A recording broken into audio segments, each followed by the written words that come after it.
Hey everyone, today we're going to be making a pair of these DIY nightstands.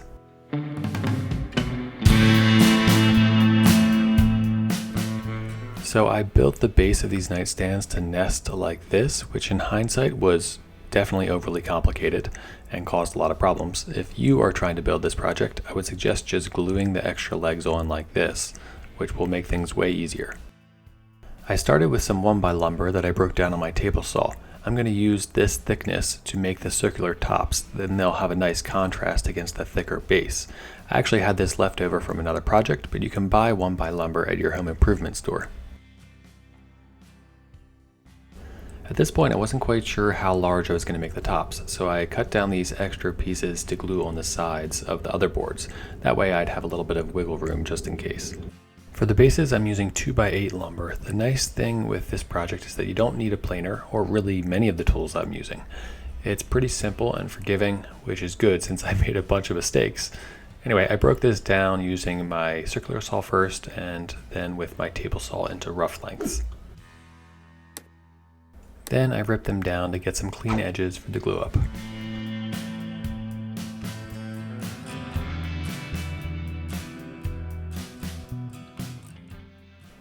I found the best grain orientation, then glued and clamped everything up.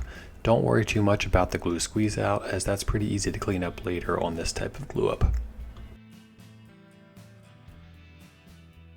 I prefer to go overboard with glue usage, that way I don't end up with any cracks in the seams, which are really difficult and annoying to get rid of. It's much easier, in my opinion, to just clean up the glue afterwards, especially on a flat lamination like this.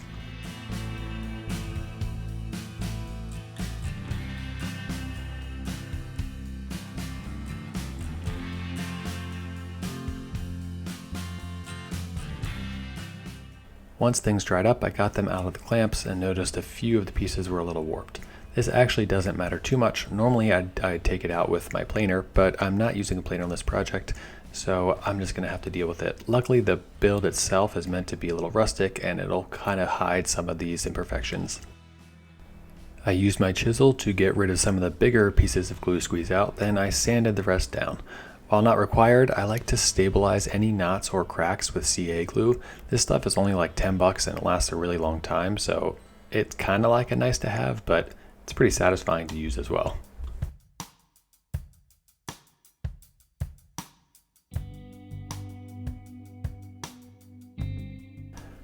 With everything sanded, I cut the base pieces to width using my table saw. Then I used my crosscut sled to cut the final length.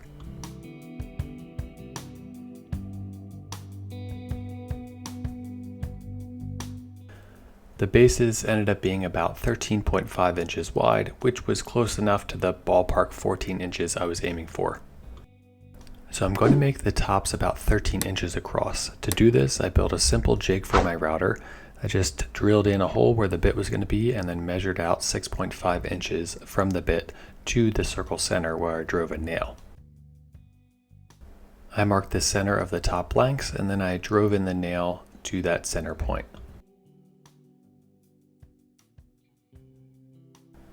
Then I just kept on making passes, taking little bits on each pass. If you have a bigger router, you could obviously do this a little bit faster, but this worked out really well and I ended up with some nice circles with clean edges. I'm using a really nice router bit from Bits and Bits Company, which is a channel partner. I would definitely recommend these. They are white side bits with Bits and Bits Astra coating on them, and they cut like a breeze. You will not regret spending a little bit of money on a nice bit. So this is where the trouble started. I used my table saw to cut away the center slots that are going to allow the legs to nest together. And I used two pieces of tape, one on my sled and one on the table saw with a mark on them showing how far I can cut.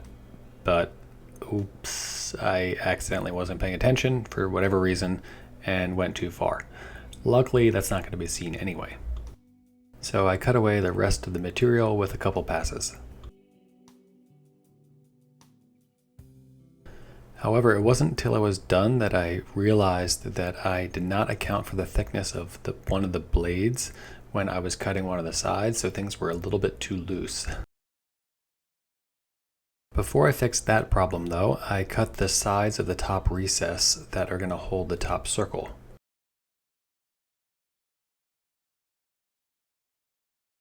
To fix the slots that were too wide, I decided to rip the leg pieces apart and then reglue them. This way it would take away exactly one blade worth of material. This seemed to work, but I could have just started by gluing these on instead of doing it with the hollowing out technique. But, lesson learned, at least it came out okay in the end. Before gluing them back up, I took the opportunity to clean up the center slots, first with my table saw and then a chisel.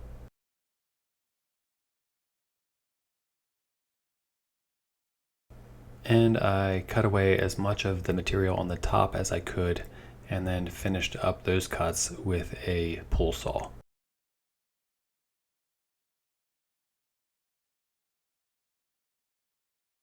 Then I glued everything back together. I found that these $1 squeeze clamps actually did a really good job of keeping things aligned while I clamped the sides.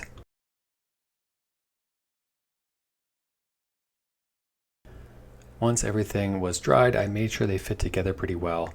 You don't want to have them too tight or you're going to break one, which I did and forgot to film it, but I'll show you here in a second what happened. Then I laid on my top, centered it, and traced the lines for where I was going to need to route away material. I'm going to use the same router jig that I used before, so I attached a spacer board using the CA glue painter's tape trick, where essentially you apply painter's tape to both sides of the material and then glue it together so you can take it off really easily later, but it holds really tight. Then I found center and nailed my jig in there with a slightly smaller diameter than I cut the circle with, and then I went about cutting the curved sides.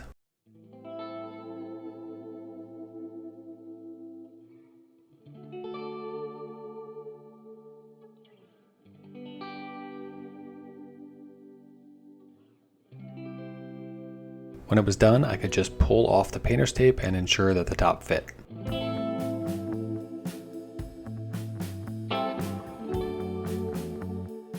Then I took everything apart and glued them back together.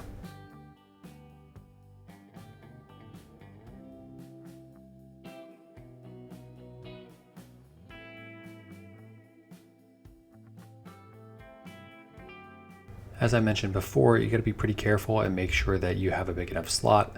I broke off one of the legs, but it was on a pretty clean grain line, so I was able to just kind of glue it back together. You can see here on the bottom where I'm pointing to now, it isn't noticeable in the end, so I got pretty lucky. I sanded smooth the sides of the tops to get rid of any router marks, and then I used my router to give the top a slight round over. After a little more sanding, I applied the stain. I used a golden oak stain for the base and a black stain, maybe it was ebony, for the top. I really like how the dual tones worked out together. I was also pretty impressed at how well both the grain and the way the stain pulled out the grain hid some of the imperfections and issues that I had had. The top looks just fantastic with that ebony once you wipe it off. I waited a few days for the stain to dry, and then I applied a couple coats of Danish oil. I've never used Danish oil on top of stain before, but it seemed to work out okay, and based on my research, it should hold up well. I used some figure 8 brackets to attach the top to the base. This should allow for wood movement in the top.